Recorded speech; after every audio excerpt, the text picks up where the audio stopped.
Hi, this is Janice from ScrappyCutsOnline.com and JustSoScrappyCuts.com.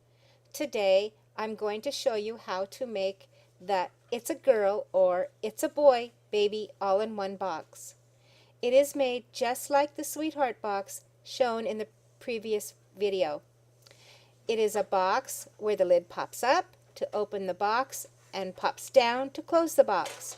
In this design, I have included a pennant to be placed inside the box.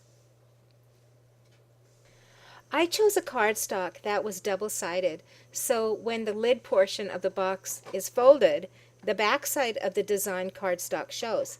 After cutting the file with your digital cutting machine, score as indicated in the file directions. The lid in this box has ribbon slots to thread a 3/8 inch ribbon through for decoration. If you do not have a ribbon or elastic puller, you can make an alternative out of painter's tape. I wrapped a piece of painter's tape around the end of the ribbon several times and then used my scissors to trim them into like an arrow or pointer so I can thread it through those slots. You only need about 12 inches of ribbon for each box, so it's a great way of using up all those little scraps of ribbon that you have left over from sewing or other craft projects such as scrapbooking. I liked this gingham ribbon. I thought it looked really cute to go with this boy's box. I also found pink gingham ribbon to go with the girl's box that you'll see later. There, and this is how it looks. Doesn't that look cute? Kind of reminds me of the socks of a baby.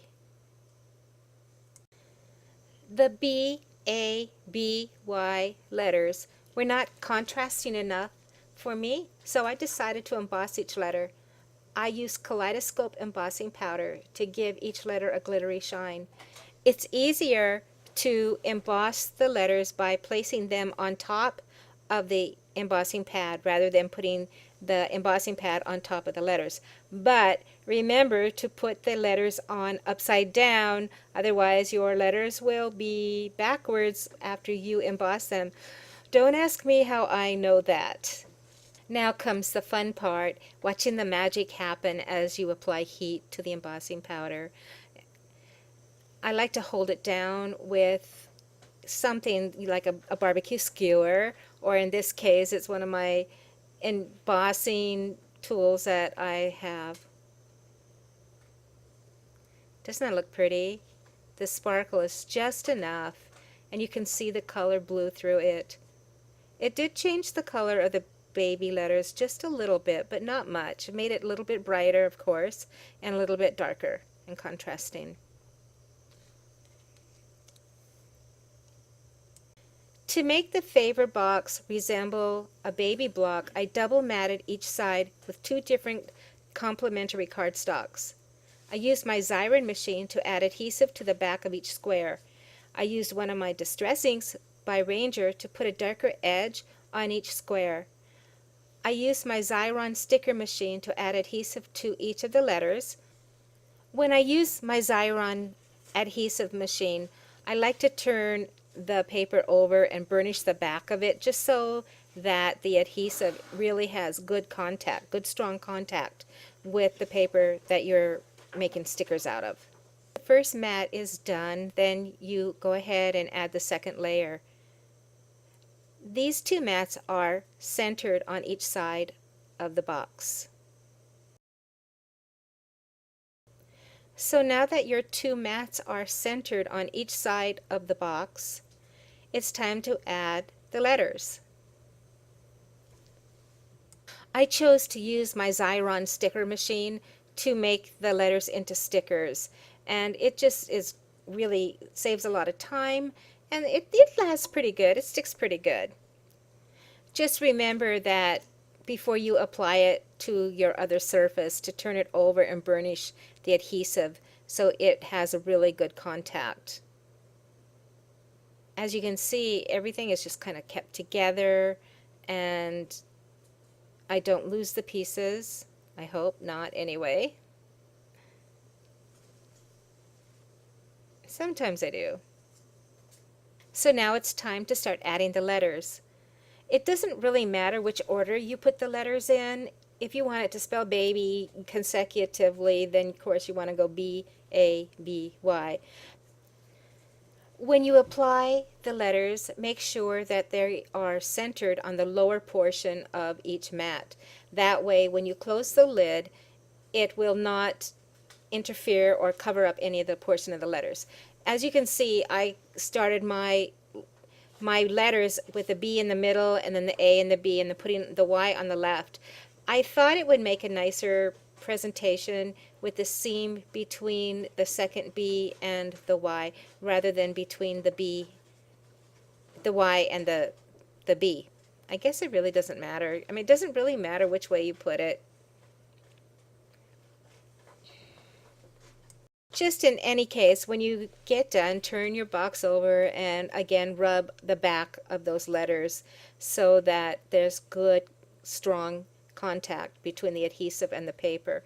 I used this extra strong adhesive tape with this particular box. You could use quick drying glue, which I used before. I kind of prefer the quick drying glue myself, but again, that's just my preference. So now that you have the box formed, it's time to do the bottom portion to close it up.